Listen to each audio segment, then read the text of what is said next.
अस्सलाम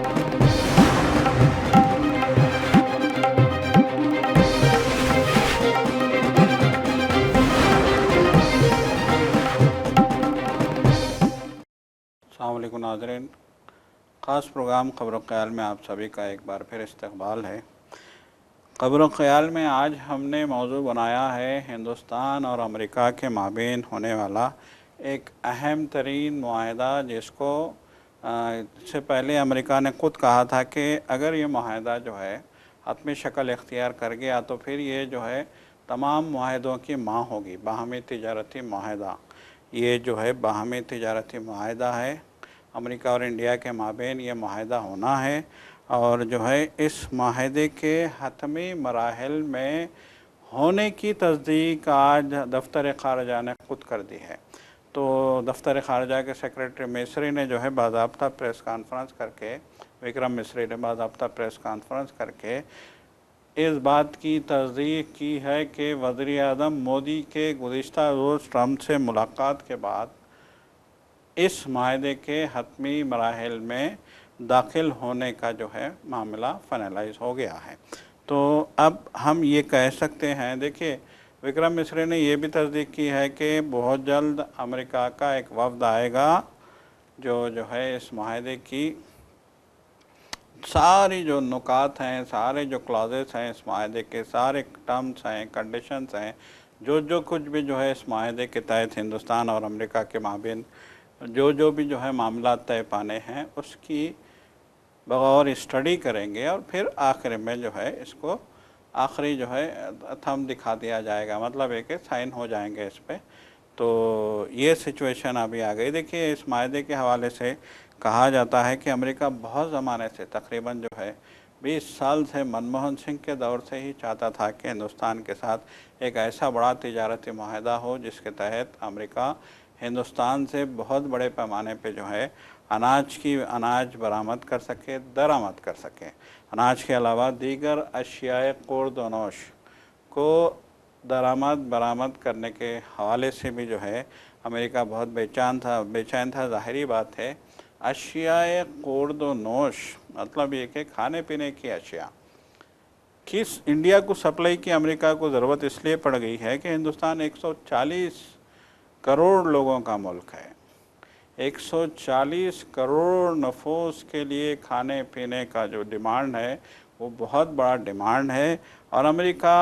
इस मांग से बखूबी वाकिफ़ है। यही वजह है कि अमेरिका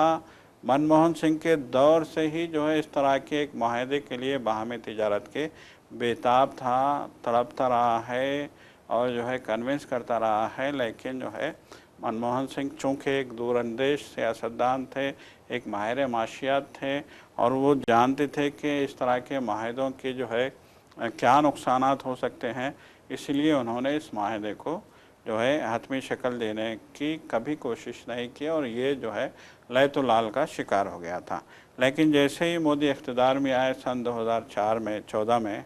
उस वक्त से ही अमेरिका एक बार फिर इस माहदे को हतमी शक्ल देने के लिए हिंदुस्तान पे दबाव बनाता रहा है। और इस सिलसिले में वज़ीर-ए-आज़म मोदी के कुर्सी पे बैठने के बाद ही जो है काम शुरू हो चुके थे, कार्रवाई शुरू हो चुकी थी। जैसा कि मल्लिकार्जुन खड़गे ने भी अभी कहा है, जयराम रमेश ने भी अभी कहा है। जयराम रमेश तो बहुत बड़े सवाल उठा रहे हैं। जयराम रमेश जो कांग्रेस के तर्जुमान हैं, सीनियर तरीन लीडर हैं, राज्यसभा के मेंबर हैं और कांग्रेस की सफ़े अव्वल के सियासतदानों में उनका शुमार होता है और बहुत ही जो है पुराने सियासी आदमी हैं और वो जानते हैं कि किसी भी मुल्क से किस नौइयत के माहदों के क्या जो है फ़ायदे हो सकते हैं, क्या नुकसानात हो सकते हैं। लेकिन जयराम रमेश खुल के कह रहे हैं कि ये माहदा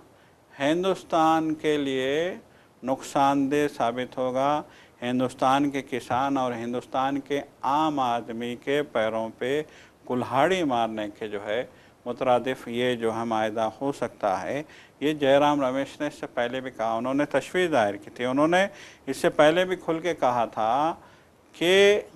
मोदी G7 इजलास में शिरकत के लिए जा रहे हैं फ्रांस में। उनकी G7 इजलास के जो है बाद G7 इजलास के बाद मुख्तलिफ़ लीडरों से मुलाकात होगी और G7 इजलास के बाद मुलाकात करने वालों में अमेरिका के सदर ट्रंप भी शामिल है। शेड्यूल के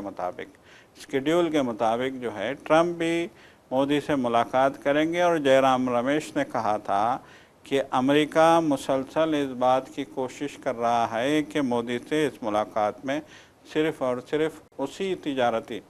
माहदे को हतमी शक्ल देने की बात हो और इंश्योर किया जाए कि ये माहदा अब इंडिया को कर लेना चाहिए। तो बहरहाल जो है अब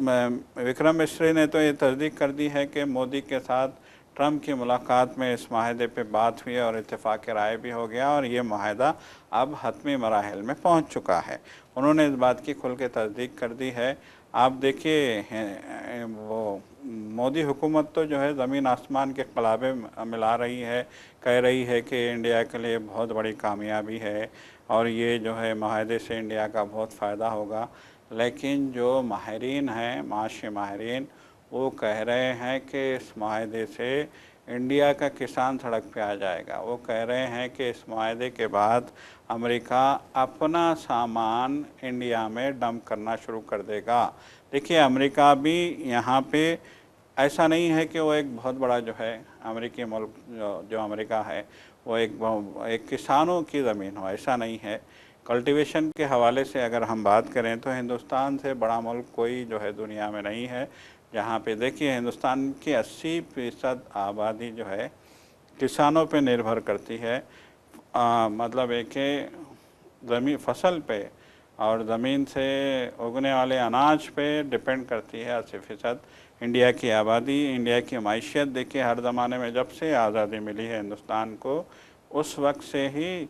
जो है जय किसान के नारे लगते रहे हैं। जय किसान का नारा लगाया गया, फिर उसके बाद जो है जय किसान जय जवान के नारे लगाए गए। इसकी वजह यही थी कि हिंदुस्तान की 80% मैशियत जो है वो फसल से आती है, चाहे वो चावल की फसल हो, चाहे वो गेहूं की फसल हो, चाहे वो दालों की फसल हो, चाहे वो जो है मकई की फसल हो, चाहे वो कपास की फसल हो। बहुत सारी फसलें हिंदुस्तान जो है उगाता है और बहुत सारी फसलों से इंडिया को फ़ायदा भी पहुंचता है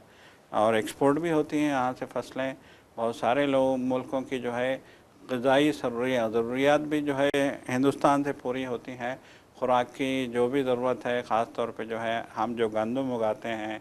वो जो है यूरोपीय ममालिक में जाता है। उनकी रोटी के लिए माफ़ कीजिएगा, उनकी रोटी के लिए हिंदुस्तान के गंदम की बहुत अहमियत है। उसी तरीके से हम देखते हैं कि यहाँ की जो मकई है, मकई को बहुत ज़्यादा जो है यूरोपीय ममालिक में पसंद किया जाता है और इंडिया की मकई भी वहाँ पे जो है बहुत ही कदर की निगाह से देखी जाती है। फिर उसके अलावा हम देखते हैं कि गंदम के अलावा, मकई के अलावा चावल भी, ख़ास तौर पे बासमती चावल की भी यूरोप और अमेरिका में और अरब ममालिक में बड़ी डिमांड है। तो ये तो हिंदुस्तान की धरती के उगलने वाला सोना है, धरती से उगलने वाला सोना है। यकीनी बात है कि हमारी धरती सोना उगलती है और उस सोने का हम फ़ायदा नहीं उठाएंगे तो कौन उठाएगा। लेकिन अफसोस का मुकाम है कि अब इस माहदे के बाद क्या सिचुएशन आएगी ये कोई नहीं जानता, क्योंकि देखिए माहिरीन ये कह रहे हैं कि अमेरिका ये चाहता है कि वो इंडिया की ग़िज़ाई ज़रूरियात पूरी करने के लिए अपनी तरफ से जो है अपनी अशिया डंप करें और फिर अमेरिका ये भी चाहता है कि हिंदुस्तान में वो अपनी पसंद की फसल उगाए। मतलब ये कि वो इंडिया के लोगों की ज़रूरत के मुताबिक फसल वो नहीं उगाएंगे बल्कि अपनी पसंद की जो आलमी डिमांड है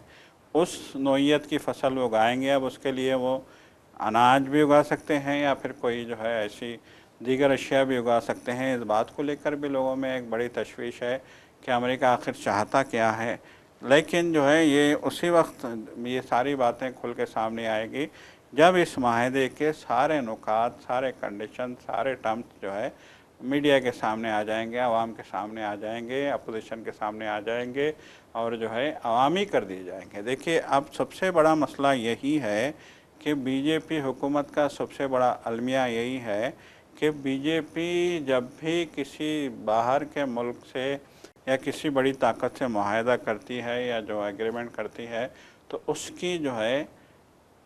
आवाम तो दूर की बात है, अपोजिशन को भी बू लगने नहीं देती। ये सूरत हाल बड़ी तशवीशनाक है। देखिए, वादी गुलबान के हवाले से भी जो है राहुल गांधी ने बड़े इश्यूज़ उठाए थे कि चीन हमारी ज़मीन पे कब्ज़ा कर रहा है, लेकिन हिंदुस्तान की चीन के साथ क्या बातचीत हो रही है इसका जो है किसी को अता पता नहीं है। इसी तरीके से राहुल गांधी ने ऑपरेशन सिंदूर के हवाले से भी जो है सवाल उठाए थे और कहा था कि ऑपरेशन सिंदूर ट्रंप के कहने पे अचानक क्यों बंद कर दिया गया, ये भी जो है समझ से बाहर है। तो बहरहाल जो है इस माहदे के हवाले से भी हम जब माहिरीन की तज्ज़ियात को देखते हैं या उनके ख़दशात को देखते हैं तो ये बात निकल के सामने आती है कि इस माहदे से अमेरिका का फ़ायदा होगा, हिंदुस्तान का नुकसान होगा। देखिए, अमेरिका क्या करेगा, अमेरिका का जो पॉलिसी है वो जो है दीगर मुल्कों से जो भी यहाँ की रिक्वायरमेंट है, इंडिया की रिक्वायरमेंट है, वो अनाज की अगर हम बात करेंगे, चावल की अगर हम बात करेंगे, गेहूँ की अगर हम बात करेंगे, तो गेहूँ और चावल वो दीगर मुल्कों से लेगा, सस्ते दामों लेगा। जो भी उसके अपना जो है रेट होगा, टैरिफ होगा, उस हिसाब से वो लेगा और ये जो चीज़ें हैं वो हिंदुस्तान के मार्केटों में डंप करेगा। अब यहाँ सवाल ये पैदा होगा कि अमेरिका अपनी अशिया इंडिया की मार्केटों में डंप करेगा और इंडिया की अशिया पहले से यहाँ मार्केटों में पड़ी होंगी और अगर उसने सिचुएशन को देखते हुए अपनी अशिया सस्ते दामों डम कर दे इंडिया के मार्केटों में, तो फिर हमारी फसल को, हमारे अनाज को, हमारे चावल को, हमारे गंदम को, हमारी जो है चीज़ों को तो फिर कौन ख़रीदेगा, सबसे बड़ा सवाल है। तो इस तरह से हमारा माल गोदामों में पड़ा सड़ता रह जाएगा। ये जो है खदशात हैं माहिरीन के, किसानों के भी यही खदशात हैं। बहरहाल इन खदशात के बीच जो है अब ये माहदे की जो है घड़ी आ गई है। जैसा कि जो है दफ्तर ख़ारजा के सेक्रेटरी की तरफ से ये बयान आ गया है कि ये माहदा हतमी शक्ल में आ गया है और बहुत जल्द जो है अमेरिकी वफ़द इंडिया का दौरा कर रहा है, जिसमें इस माहदे के जो है आपको आखिरी शक्ल दी जाएगी। अब देखिए, यकीनन ये एक अहम बात है। देखिए, जयराम रमेश की अगर हम बात पे गौर करें तो उन्होंने कहा कि अपने माहदे को यकीनी बनाने के लिए अमेरिका इंडिया पे मुसलसल दबाव बनाता रहा है, चाहे वो ऑपरेशन सिंदूर रोकने की बात हो, चाहे जो है दीगर मामलात हों, चाहे जो है हम ये भी कह सकते हैं कि देखिए ऑपरेशन सिंदूर के बाद जो है अक़वाम मुत्तहिदा में इंडिया की सरज़निश की गई थी और ये धमकी ये कहा गया था कि हिंदुस्तान ने बिला वजह एक आलमी जौहरी जंग छेड़ने की गलती की। उनका ये कहना था कि हिंदुस्तान ने एक जौहरी ताकत से जो है बिला वजह जो है जौहरी ताकत से जो है जंग मतलब एक शुरू कर दी थी, जिसके नतीजे में पूरी दुनिया एक खौफनाक जौहरी जंग की लपेट में आ रही थी। तो इस तरीके से इंडिया की सरजनिश की गई थी, मलामत की गई थी और डांटा डपटा गया था। फिर उसके बाद हम देखते हैं कि अभी हाल ही में आपको भी याद होगा कि जब ईरान और अमेरिका की जंग चल रही थी तो हालिया दिनों में हिंदुस्तान के जो जहाज़ थे, जो आबनाए हुर्मुस की जो है राह पे जो आबनाए हुर्मुस में फंसे हुए थे, उन जहाज़ों में से 3-4 जहाज़ों पे, बल्कि हम तो ये कह सकते हैं कि 6-7 जहाज़ों पे अमरीकी बहरिया के जहाज़ों ने हमले किए थे और मिज़ाइल दागे गए थे। इन हमलों में एक जहाज़ के हमले के 3 अरकान भी मर चुके हैं। इतना बड़ा हमला किया गया था जहाज़ पे हिंदुस्तान के। देखिए, वहाँ पे जो जहाज़ फंसे हुए हैं बहुत बड़े माल बरदार जहाज़ हैं और इतने बड़े माल बरदार जहाज़ों पे इस तरह के अटैक होने की जो है कोई इजाज़त नहीं देता। देखिए, एक जो है समंदर का भी एक कानून है, समंदर का एक बैनुल-अक़वामी अक़वाम मुत्तहिदा के तहत समंदर में चलने वाले जहाज़ों की हिफाजत के हवाले से भी एक कानून है और उस कानून के तहत कोई भी मुल्क किसी दूसरे मुल्क के जहाज़ पे इस तरह से ना तो हमला कर सकता है, ना तो उसको गहरे पानियों में रोका जा सकता है। लेकिन उसके बावजूद अमेरिका ने कई हमले जो है हिंदुस्तानी जहाज़ों, वो भी ऐसे जहाज़ों पे हमले किए थे जो खाद लेके आ रहे थे, जो तेल लेके आ रहे थे, जो गैस लेके आ रहे थे। तो मतलब ये कि पहले ही हिंदुस्तान में खाद और तेल और गैस और इस तरह के जो है अशिया का यहाँ पे बहरान है। यहाँ पे परेशानी है, यहाँ पे लोग जो है गैस के लिए कतार में लगे हैं, यहाँ पे डीजल और पेट्रोल की जो है किल्लत पैदा हो गई है, हालात इतने ख़राब हो गए हैं कि डीजल और पेट्रोल और गैस की कीमतों में तक इजाफ़ा करने के लिए हुकूमत को मजबूर होना पड़ा है। इतना सब कुछ होने के बावजूद जिस तरीके से हमारे जहाज़ों पे हमला किया गया, उसको लेके जयराम रमेश ने एक ही बात कही थी। उन्होंने कहा था कि ऐसा मालूम होता है कि ये जो आलमी तिजारती माहदे के लिए, अमेरिका के तिजारती माहदे के लिए एक वफ़द जो इंडिया आ रहा है, उस वफ़द को जो है की बनाई हुई शर्तों को कबूल करने और जो है इस माहदे को हतमी शक्ल देने के लिए इंडिया पे दबाव बनाने के लिए जो है अमेरिका जो है ये जहाज़ों पे हमले कर रहा है, ये खदशा ज़ाहिर किया गया था। और ये भी कहा गया था कि जब ट्रंप से मोदी की मुलाकात होगी तो मोदी को चाहिए कि वो ट्रंप से ये सवाल भी उठाएं कि हमारे जहाज़ों को क्यों निशाना बनाया गया। लेकिन अफसोस की बात कि इस मुलाकात में ऐसा कुछ नहीं हुआ। ट्रंप ने जो है, आप देखिए जो गोदी मीडिया है उसको देखने से जो है इतना जो है अफसोस हो रहा था कि वो तो बस यही कह रहे थे कि जो है हमारे वज़ीर आज़म ट्रंप को जो है हाथ पे ले रहे हैं, उनको जो है डांट रहे हैं, उनकी क्लास ले रहे हैं, उनको जो है शर्मिंदा कर रहे हैं, और ट्रंप हैं कि जो है झुके जा रहे हैं और बिल्कुल जो है मक्खन लगाने में जो है लगे हुए हैं। इतना देखिए, एक मीडिया के एक रिपोर्टर के, मैं एक एंकर की गुफ्तगू सुन रहा था, वो कह रहा था कि इतना मक्खन लगाया है ट्रंप ने मोदी को, इतना मक्खन लगाया है कि सर से पैर तक मक्खन में नहा गए हैं मोदी। अब आप बताइए, इस तरह की रिपोर्टिंग अगर की जाएगी तो फिर जो है इससे बड़ी अफसोस की क्या बात होगी। देखिए, हर चीज़ की एक लिमिट होती है, हर चीज़ का। आप जो है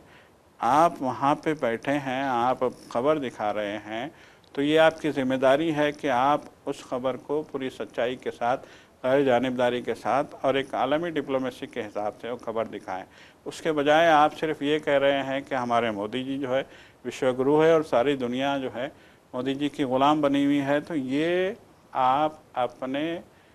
पेशे से गैर बेईमानी कर रहे हैं, धोखा दे रहे हैं आम आदमी को। देखिए, आम आदमी टीवी देख क्यों रहा है, सवाल ये है। वो इस उम्मीद पे टीवी पे जाता है कि चलो आज ट्रंप की मोदी की मुलाकात हुई, देखते हैं क्या बात हुई, क्या हमारे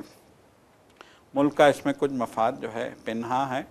ये देखने के लिए लोग जाते हैं। लेकिन उनको जो है अगर इस तरह से दिखाया जाए कि हम ही हम हैं, हम ही हम हैं चारों तरफ, बाकी सारे तो जो है ऐसे ही हैं, वो जो है धूल चाटने वाले हैं, तो ये बहुत अफसोसनाक बात होगी। और यही हुआ है, ट्रंप और मोदी की जब मीटिंग हुई तो यही हुआ है, जबकि बाकी दुनिया के मीडिया ने यही कहा कि G7 इजलास के दौरान में ट्रंप का रवैया बहुत खुश्क था, वो मोदी को इग्नोर करते रहे, नज़रअंदाज करते रहे। ग्रुप फोटो के दौरान भी उन्होंने जो है ट्रंप ने मोदी से बात नहीं की, उनके साथ जो है गैर सगाली मुलाकात भी जो होती है वहाँ पे आमना सामना हो जाता है, या लंच पे या डिनर पे जब जो है आमना सामना होता है तो जो गैर सगाली जो है गपशप होती है, उसमें भी लोगों का कहना था कि अमेरिका का रवैया इंतहाई जो है खुश्क था, इंतहाई जो है बिल्कुल एक, हम ऐसा कह सकते हैं कि एक जैसे कि जो है हम ये कह सकते हैं कि जैसे कि कोई आपको जानता तक नहीं, इस तरह का आपका मतलब है कि मानदाना, आपसे उनकी दुश्मनी है, आपस में दुश्मनी चली आ रही है, आप में जो है कशीदगी है, आप में जो है बातचीत बने, इस तरह का रवैया जो है अमेरिकी सदर का था। उसके देखिए, जबकि अमेरिकी सदर को भी ये मालूम था, वज़ीर आज़म मोदी को भी ये मालूम था कि दोनों की मीटिंग होनी है, दोनों की आपस में मीटिंग होनी है, उसके बावजूद ट्रंप ने मीटिंग के होने का मतलब है कि इम्कानात के बावजूद अपने रवैये को इंतहाई खुश्क रखा, जिससे ऐसा मालूम हो रहा था कि अमेरिका इंडिया पे दबाव बना रहा है, दबाव बनाना चाहता है या दबाव बना रहा है, ऐसा जो है महसूस हो रहा था। तो बहरहाल जो है ये मतलब है कि मीटिंग तो ख़त्म हो चुकी है और माहदे के लिए ऐसा मालूम होता है कि वज़ीर आज़म मोदी ने इत्तेफाक कर लिया है और फिर वहाँ से एक वफ़द आ रहा है। अब दफ्तर ख़ारजा की जानिब से ये जो तस्दीक हुई है कि हतमी मराहिल में दाखिल हो चुका है हिंदुस्तान और अमेरिका के माबीन अजीम तजारती माहिदा, तो इससे साफ ज़ाहिर हो रहा है कि अब ये एग्रीमेंट होने वाला है और ये होकर रहेगा। तो बहरहाल अब देखने वाली बात यह है कि अपोजिशन इस हवाले से क्या रद्द-ए-अमल ज़ाहिर करता है। देखिए, अभी अपोजिशन तो जो है हिंदुस्तान में ख़ास तौर पे जो है नीट के मामले में उलझी हुई है। जैसा कि हम देख रहे हैं कि राहुल गांधी ने जो है मुहिम शुरू कर दी है, मुल्क भर में तलबा से वो मुलाकात कर रहे हैं। कल भी उन्होंने जो है राजस्थान के कोटा शहर में तलबा से मुलाकात की थी और जो है नीट के हवाले से उनसे बातचीत की थी और हुकूमत के रवैये पे उन्होंने सवाल उठाए थे। आज राहुल गांधी की सालगिरह थी। आज राहुल गांधी ने अपनी 56वीं सालगिरह जोश व खरोश के साथ मनाई और सालगिरह मनाने के बाद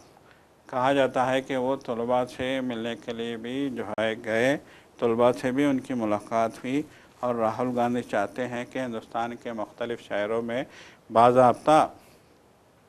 तलबा के साथ बात करें और उनको जो है मौजूदा हालात पे उनके ख़यालात जानें और देखें कि मौजूदा हुकूमत पे तलबा की जो है मफाद के हवाले से कैसे जो है दबाव बनाया जा सकता है। जैसे कि सारी दुनिया जानती है, सारा इंडिया जानता है कि बेरोज़गारी एक बड़ा मसला बना। देखिए,